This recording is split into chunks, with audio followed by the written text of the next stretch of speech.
If you've ever been treated like the family ATM while being called selfish, hit that like button and subscribe right now. You're not going to want to miss what happened next. My name is Rachel Kim, and for 6 years I was the family scapegoat. The selfish daughter. The one who never helped despite having a good job. The ungrateful child who forgot where she came from. My older brother Jason was the golden child. Married to Stephanie, a real estate agent. 2 kids, Tyler 8 and Emma 5. They lived in a renovated Craftsman in North Seattle that my parents never stopped talking about. Jason worked in sales at a tech company, making around $110,000 annually. Stephanie's income was inconsistent. Maybe $40,000 in a good year. I was the engineer. Software developer at Microsoft, making $165,000 base plus stock options. Single, living in a modest 2-bedroom condo in Redmond. No kids, no spouse, just me and my career. Which made me the perfect target. Every family dinner, and there were many, my mother insisted on twice-monthly gatherings, included some version of the same conversation. Jason would mention his kids' activities, the new deck he was building, the vacation they were planning. Mom and Dad would beam with pride, asking questions, offering to help with the grandkids. Then attention would turn to me. Rachel, when are you going to settle down? Rachel, you make all that money and still live in that small place? Rachel, your brother could use help with his mortgage. You know how expensive things are with 2 kids. I'd smile tightly and change the subject. Every single time. Because here's what they didn't know. I'd been helping them for 6 years. Extensively. Secretly. And they had no idea. It started in 2018. Dad had a health scare. A minor stroke that left him unable to work for 8 months. He was 62, not yet eligible for full retirement benefits. Mom worked part-time as a library aide, making maybe $25,000 annually. They had a mortgage on their Ballard home, $2,800 monthly, and were 2 months behind when Dad called me, his voice shaking. Rachel, we're going to lose the house. The bank sent a foreclosure notice. How much do you need?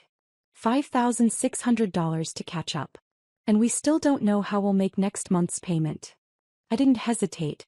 I'll handle it. We'll pay you back. Don't worry about it, Dad. Just focus on recovery. I paid the $5,600 immediately. Then I set up automatic payments from my account to their mortgage company. $2,800 monthly. Every month. Without telling them. I also paid their property taxes when they fell behind. $8,400 annually. Their homeowner's insurance. $1,800 annually. When their roof needed replacing. $18,000. When their HVAC system died. $9,000. Over 6 years, I'd paid $247,200 for their expenses. But I never mentioned it. I let them think Dad's partial disability checks and Mom's library salary were covering everything. Because I wanted to see something. Would they appreciate me without knowing what I was doing? Would they value me just for being their daughter? The answer was brutal. Jason, meanwhile, lived beyond his means. The Craftsman house cost $780,000.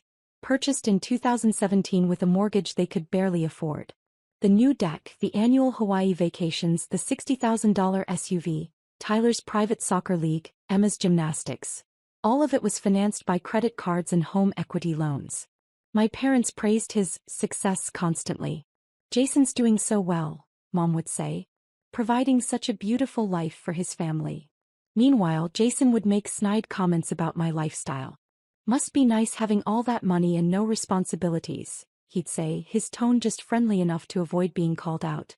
Rachel's sitting on her pile of gold like a dragon. Stephanie would laugh. A little too hard, a little too mean. Mom and Dad would smile uncomfortably but never defend me. The comments escalated over time. At Christmas 2023, Jason announced they were planning a 2-week European vacation. London, Paris, Rome. How are you affording that? I asked innocently. We work hard, Stephanie snapped. We deserve nice things. Unlike some people who just hoard their money, Jason added, looking directly at me. I said nothing. Let it slide like I always did. But Mom's next words hit differently. Rachel, you could learn something from your brother. He knows the importance of family experiences, of creating memories. You're so focused on yourself. I'm focused on myself? You never offer to help. Never ask if we need anything. Just keep your money to yourself. She shook her head sadly. I raised you better than that. Something cold settled in my chest. But I smiled and changed the subject. That night I went home and pulled up my financial records. Every payment I'd made for my parents over 6 years. Every mortgage payment, every tax bill, every insurance premium, every emergency repair. I organized them chronologically. Created a spreadsheet with dates, amounts, and purposes. Printed everything out. 6 years of bank statements and canceled checks, 147 pages total. Then I made copies. Multiple copies. Because if they wanted to call me selfish, I was going to make sure they understood exactly what that word meant. The breaking point came in March 2024 at the twice-monthly family dinner. This time at my parents' house. The house I'd been paying the mortgage on for 6 years. Jason and Stephanie arrived late as usual. The kids ran wild in the backyard. Mom cooked her usual spread, Korean food that took hours to prepare. Dad sat at the head of the table looking tired but healthier than he'd been in years. Dinner started normally. Updates about the kids, Jason's latest sales numbers, Stephanie's new real estate listing. Then Stephanie turned to me.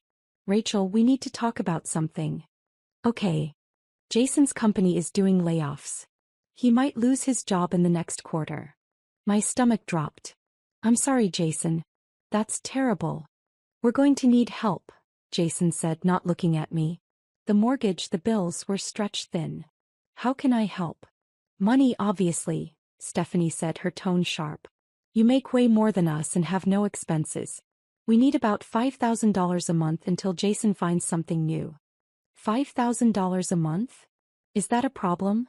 Jason's voice had an edge. We're family. Drop a comment and let me know where you're watching from tonight. I don't have $5,000 a month to spare. Bullshit, Stephanie interrupted. You make $165,000 and live alone in a tiny condo. Where does all your money go? That's my business. Rachel. Mom's voice cut through. Sharp, disappointed. Your brother needs help. This is what families do. We help each other. I help. No, you don't, Mom continued. You've never helped. Not once in all these years. You just keep your money to yourself, living your comfortable little life while the rest of us struggle. The accusation hung in the air like poison. Dad nodded slowly. Your mother's right, Rachel. You've been selfish. We raised you better than this. Jason leaned back, vindicated. Stephanie crossed her arms, satisfied. I looked at each of them. At their certainty. Their absolute conviction that I'd never helped, never contributed, never sacrificed. I've been selfish, I repeated slowly. Yes, Mom said firmly. And it needs to stop. Family comes first. Not your savings account. I reached into my bag. I'd brought it knowing this conversation was coming, feeling it building for weeks. I pulled out my folder. The thick one with 147 pages of financial records. Before we continue, I said calmly, I want to make sure I understand. You're saying I've never helped this family? That's right, Stephanie said. Never contributed financially? Never, Jason confirmed. Just kept my money to myself? Yes, Dad said sadly. Your mother and I have been disappointed for years. I opened the folder. Placed the first page on the table. A bank statement from March 2018. This is interesting, I said quietly. Because according to my records, I've been paying your mortgage for 6 years. The room went completely silent. What? Mom whispered. I placed another page down. And another. And another. Creating a paper trail across the dinner table. $2,800 monthly mortgage payment. Every month since April 2018. That's $201,600. Dad's face had gone pale. Rachel. Property taxes. $8,400 annually. 6 years. That's $50,400. You couldn't have, Jason started. Homeowner's insurance.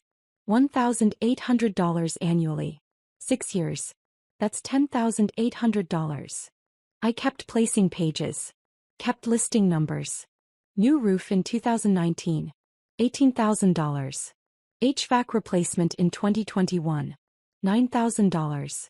Plumbing emergency in 2022. $3,400. Electrical panel upgrade in 2023. $4,200. Mom's hands were shaking. Why didn't you tell us? I wanted to see if you'd value me without knowing what I was doing. Turns out you didn't. I placed the final summary page on the table. Total: $247,200 over 6 years. But according to you, I've never helped. I've been selfish. We didn't know, Dad stammered. You didn't ask. You assumed. I turned to Jason. And you? Living in your $780,000 house, taking European vacations, driving a $60,000 SUV.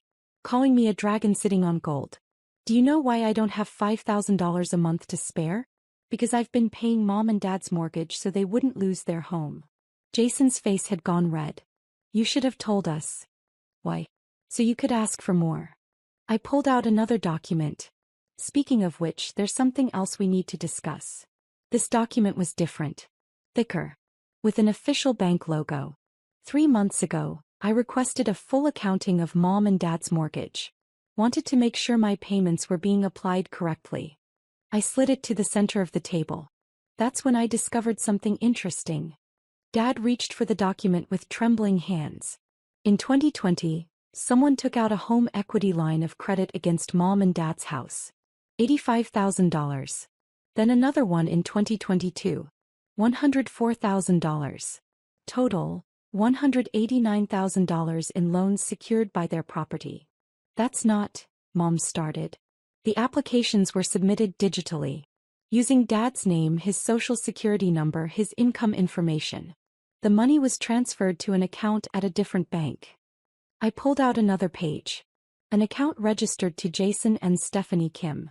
The silence was deafening. You stole from them, I said flatly, looking at Jason.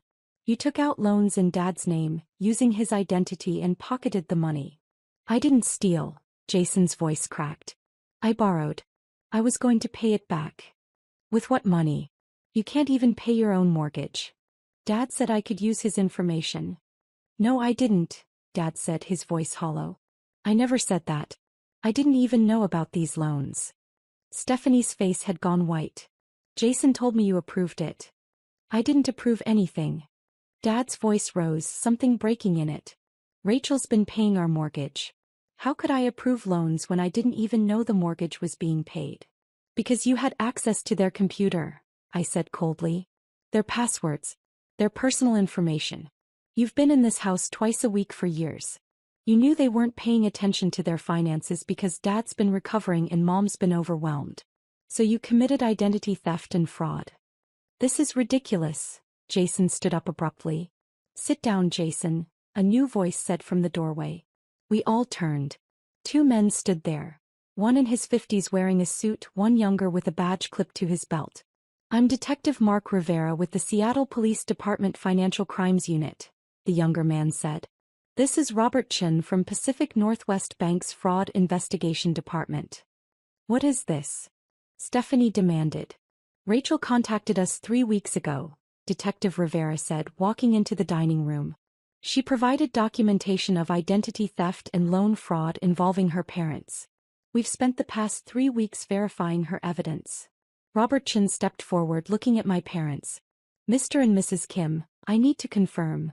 Did you authorize any home equity loans between 2020 and 2022? No, Dad whispered. We didn't. Did you give anyone permission to use your personal information to apply for loans? No. Chen nodded, then turned to Jason. Mr. Kim, the IP addresses for the loan applications traced to your home network. The phone number used for verification calls belongs to you. The account receiving the loan funds is registered in your name. I can explain. Jason Kim, you're under arrest for identity theft, wire fraud, and exploitation of a family member. Detective Rivera moved toward him with handcuffs. You have the right to remain silent. Wait. Stephanie jumped up. This is insane. We're family. You can't. Ma'am, if you were aware of the fraud, you may also be charged. I didn't know. Stephanie's voice went shrill. Jason handled the finances. He told me his dad approved everything. Hit that subscribe button if you've ever had to expose toxic family to protect yourself, because what happened next was devastating. Jason didn't resist as they handcuffed him. He just stared at me, his expression a mixture of betrayal and disbelief. You called the cops on your own brother? You stole $189,000 from our parents using Dad's identity. What did you think would happen? I was going to pay it back. When? After the European vacation? After the new deck? After Tyler's private soccer and Emma's gymnastics? My voice was ice. You've been living on stolen money while calling me selfish. Detective Rivera led Jason toward the door.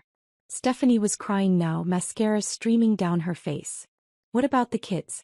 What am I supposed to tell them? Tell them the truth, I said. Tell them their father committed fraud. After they left, the dining room felt like a tomb. Mom sat frozen, staring at the papers scattered across the table. Dad had his head in his hands. The untouched food was growing cold. You set up your own brother, Mom said finally, her voice hollow. I documented his crimes. There's a difference. You could have talked to us. Worked it out as a family. I did work it out.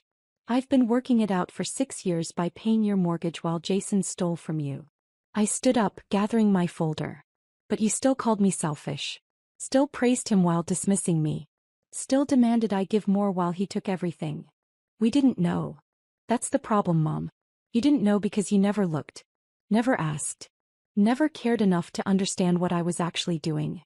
I picked up my bag. You saw what you wanted to see. A successful son and a selfish daughter. Never occurred to you that reality might be the opposite. What happens now? Dad asked, his voice broken. Now, Jason's facing federal charges. The prosecutor thinks he'll get 3 to 5 years. The bank will want restitution. All $189,000 plus interest and fees. Your house has a lien against it until that's settled. Our house, Mom gasped. The house I've been saving for 6 years. Yeah. I moved toward the door. The bank is working on a settlement. Since you didn't authorize the loans, you're not legally responsible. But the process will take months. Maybe a year. Will we lose the house? Dad whispered. I paused. Considered making them sweat. Decided against it. No. I've negotiated with the bank. I'll continue paying the mortgage and handle the legal fees to resolve the fraud. The house stays in your name. Clear title once this is settled. I'm covering everything. Why? Mom asked. After what we said, after how we treated you, why would you still help? Because unlike Jason, I actually care about this family. But I'm done being your scapegoat. I opened the door. I'm done with the twice-monthly dinners where you praise him and dismiss me. I'm done pretending to be less than I am so you feel comfortable criticizing me. I'm done begging for basic respect from people who should give it freely. Rachel, please. I'll pay your mortgage until the house is clear. I'll handle the legal mess Jason created. But our relationship, that needs to be rebuilt from the ground up. Based on honesty. Based on who I actually am, not who you assumed I was. What do you want from us? Dad asked. I want you to think about the last 6 years. About every time you called me selfish while I was paying your bills. About every time you praised Jason while he was robbing you. About every time you demanded more from me while taking everything for granted. I paused at the doorway. Then, if you want a relationship with me, we build a new one.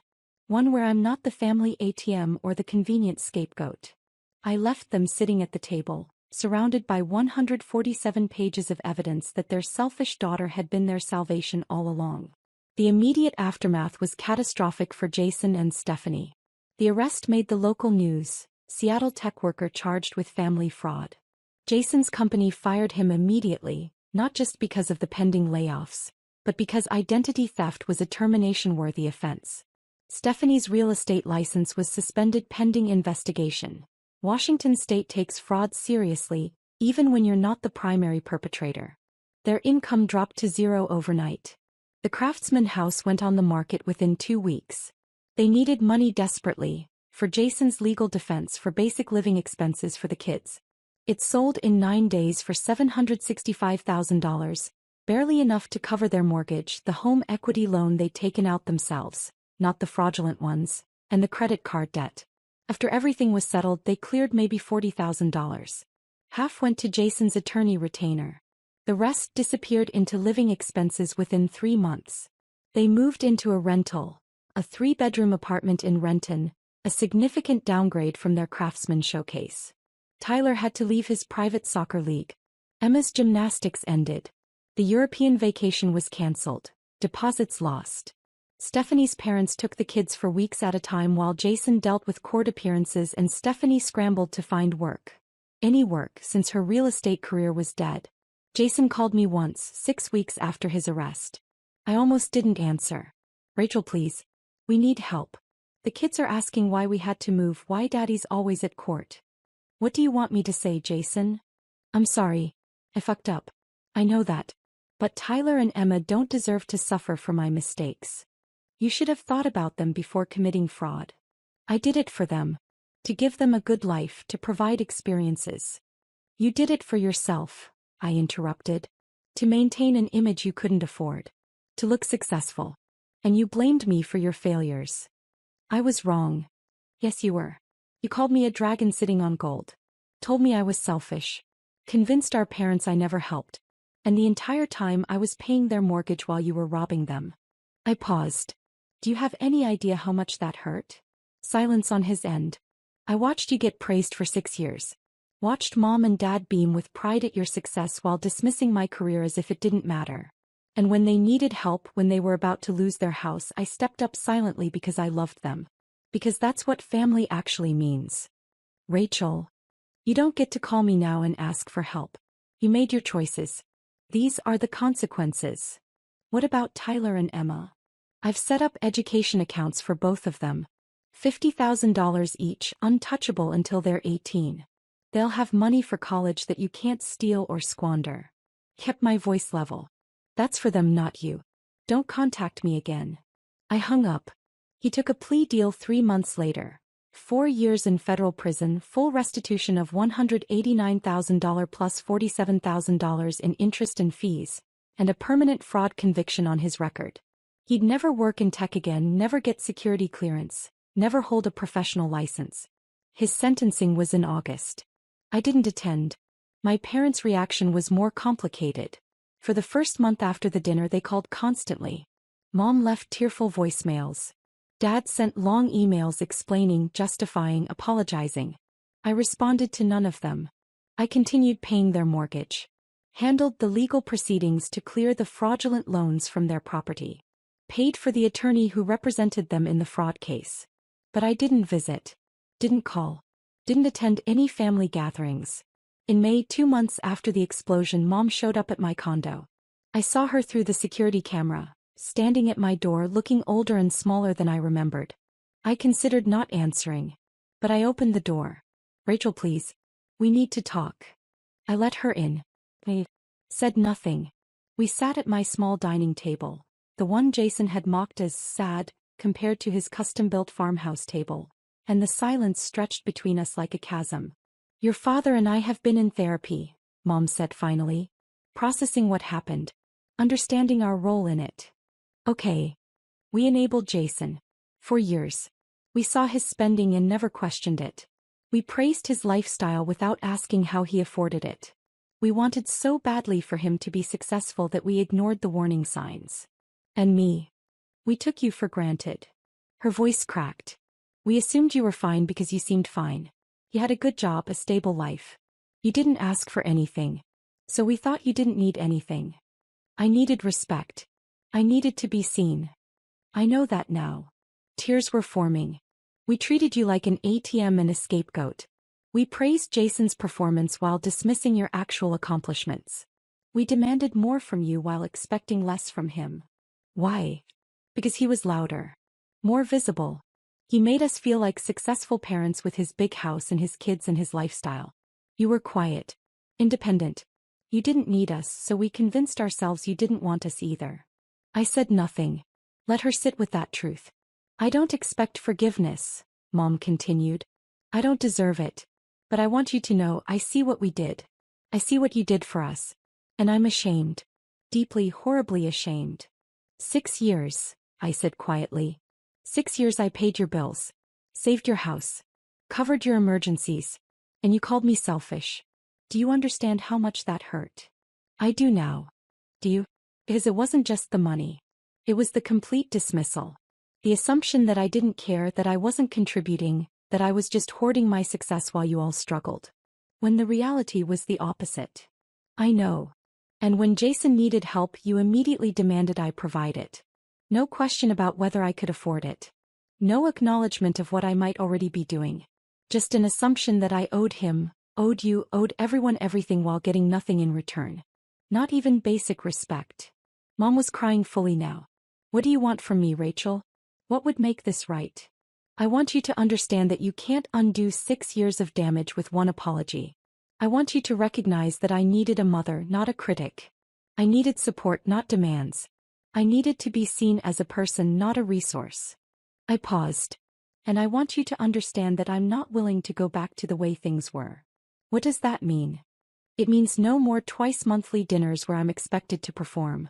No more comparisons to Jason. No more assumptions about my life or my choices. If we rebuild this relationship, we do it slowly, honestly, with boundaries. What kind of boundaries? I'll visit once a month. Coffee or lunch, public place, 2 hours maximum. We talk about real things, not just surface updates but actual conversations. You ask about my life and actually listen. I tell you what I need and you respect it. Can I ask questions? About what you've been doing, about your work? You can ask. I'll answer if I want to. But you don't get to judge my answers or tell me what I should be doing differently. She nodded slowly. Your father wants to apologize too. He can. Same terms. And Jason? What about him? Will you ever forgive him? I thought about that. About the years of snide comments, the golden child treatment, the fraud, the blame. I don't know. Maybe. But not anytime soon. He needs to serve his time. Make restitution. Actually change. Then we'll see. He's asking if you'll help with the restitution payments. No. My voice was firm. I'm paying for the legal cleanup because it affects your property. But Jason's restitution is his responsibility. He can get a job when he gets out. Work minimum wage if he has to. Figure out what the rest of us figure out without committing fraud. Mom flinched but nodded. That's fair. We talked for another hour. Carefully, with long pauses. She asked about my work. Really asked, listened to my answers without interrupting. I told her about a project I was leading, a promotion I'd received 6 months ago that I'd never mentioned. She looked genuinely interested, genuinely proud. Felt strange, unfamiliar, but not entirely bad. When she left, she hugged me at the door. Thank you for not giving up on us completely. I'm not sure what we'll become, I said honestly, but I'm willing to see. That's more than I deserve. Over the next 6 months, the slow work of rebuilding began. Once a month, I met my parents for coffee or lunch. 2 hours, public places, actual conversations. They asked about my projects at Microsoft, my life, my interests. I asked about Dad's health, Mom's work at the library, how they were handling Jason's incarceration. We didn't talk about money.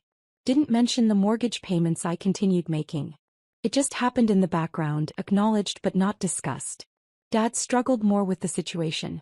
He'd idolized Jason, built so much of his identity around being the father of a successful son. The fraud conviction shattered that identity. I don't know who I am anymore, he admitted at one of our lunches in October. I thought I'd raised 2 successful kids. Turns out I raised 1 successful daughter and 1 criminal son. And I couldn't tell the difference. You saw what you wanted to see, I said gently. Jason was performing success. I was building it quietly. You valued the performance. I did. And I'm sorry. We kept meeting. Kept talking. The relationship remained careful, bounded, but slowly improving. I declined their invitation to Thanksgiving. Too soon, too much. They understood. Christmas, I reconsidered. Sent a gift. A photo album I'd made filled with pictures from my childhood, my career, my life over the past 6 years. Each photo had a caption explaining what was happening, what I'd been building, what I'd been achieving while they weren't looking. Mom called when she received it. Rachel, this is beautiful. I had no idea. I know. That was the problem. Can we see you? Maybe for an hour on Christmas Eve. I agreed. 1 hour became 2. We exchanged gifts, shared a meal, talked carefully around the damage we were still healing. It wasn't perfect. It wasn't the family I'd wanted. But it was honest. If you've ever had to walk away to save yourself, tell me your story in the comments. What would you have done in my situation? Jason was released in January 2028 after serving 3.5 years. He came out to a world that had moved on without him. His marriage to Stephanie had ended in divorce after 2 years. She'd married him for the lifestyle, and when that collapsed, so did her interest. She had primary custody of Tyler and Emma. Jason lived with our parents for 6 months while trying to rebuild. He worked at a grocery store, then a warehouse, cobbling together maybe $35,000 annually. His felony conviction blocked him from most professional opportunities. He wrote me letters from prison. Dozens of them. Apologizing, explaining, begging. I read them all but never responded. When he got out, he called. I let it go to voicemail. He called again. Voicemail. Voicemail. Finally, he showed up at my condo building. Security called me. There's a Jason Kim here to see you. Tell him I'm not available. He says he'll wait. Tell him he can wait forever. I'm not seeing him. He waited for 3 hours before leaving. 2 weeks later, I agreed to meet him. Coffee shop, public place, 1 hour maximum. I told him explicitly, this doesn't mean forgiveness. This means I'm willing to hear what you have to say. He looked different. Thinner, older, harder. Prison had stripped away the arrogant tech bro veneer, leaving something more raw underneath. Thank you for seeing me, he said, his voice quiet. You have 45 minutes. I'm sorry. For everything. For the fraud, for stealing from mom and dad, for all the years of calling you selfish while you were saving us. He met my eyes. I was jealous of you. Your success, your stability, your actual accomplishments. I was performing and you were building. And I hated that you made it look so easy. It wasn't easy. I know that now. I know what you sacrificed. What you paid for. What you gave up to help people who didn't appreciate it. What do you want, Jason? Nothing. I'm not asking for help. I'm not asking for money. I just wanted you to know. I see what I did. I see what I destroyed. And I'm sorry. I studied him. Looked for signs of manipulation, of self-interest. Found only genuine regret and exhaustion. Okay, I said finally. I hear you. Can you forgive me? I don't know. Maybe someday. Not today.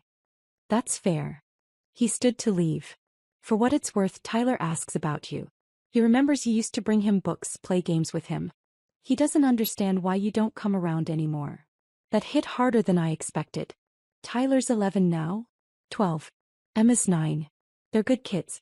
Confused about everything but good. I set up education accounts for them. $50,000 each. I know. Mom told me. That's more than I deserve. It's not for you. It's for them. He nodded. Will you ever want to see them? Maybe. When they're older. When they can understand what happened and make their own choices about family. I paused. But not while they're living with Stephanie, and not while you're still figuring out who you are post-prison. I understand. We parted awkwardly. No hug, no promises. Just an acknowledgement that maybe, someday in years, we might find a way to be siblings again. Maybe. I'm 34 now. Still at Microsoft. Now a senior engineering manager earning $285,000 plus substantial stock options. I bought a house last year. A beautiful Craftsman in Wallingford with 3 bedrooms, a home office and a garden. Paid cash. My parents' mortgage will be paid off next year. 7 years of payments, $235,200 total. The fraudulent loans were resolved. The bank wrote them off as losses, my parents' credit recovered, the title cleared. The house is theirs free and clear. I see them monthly. The relationship is careful but real. They ask about my life. They listen when I talk. They don't compare me to Jason anymore. There's nothing left to compare. Mom retired from the library. Dad volunteers at a community garden. They're figuring out who they are in their 70s without the golden child narrative to define them. Last month, Mom showed someone a photo of me at a Microsoft event. This is my daughter Rachel, she said proudly. She's a senior engineering manager. She's brilliant. It was the first time I'd heard her describe me that way without caveat or qualification. Just pride. Pure and simple. Felt strange. Fern. But good. The money I spent on them, $247,200 over 6 years, could have been a down payment on a bigger house, an investment portfolio, early retirement funding. Sometimes I think about what I could have done with that money if I'd kept it for myself. But then I remember, I wasn't just paying their mortgage. I was testing a hypothesis. Would they love me without knowing what I was doing? Would they value me just for being Rachel? The answer was no. But learning that answer was worth every penny. Because it freed me. Freed me from chasing their approval, from trying to earn love that should have been freely given, from shrinking myself to make them comfortable with my success. I'm not the selfish daughter. I never was. I'm the daughter who saved them, who protected them, who sacrificed for them, while they praised the son who robbed them. And now they know it. The greatest victory isn't making them apologize. It's building a life so solid, so authentic, so true to myself that their opinion, whether praise or criticism, becomes just information, not definition. Jason thought he was the successful one. The golden child. The one who had it all figured out. I was the one who actually built something real. Something sustainable. Something that didn't collapse the moment external validation disappeared. And in the end, that's the only kind of success that matters. The kind you build quietly, honestly, without needing anyone's permission or approval. The kind that survives exposure. The kind that's actually yours.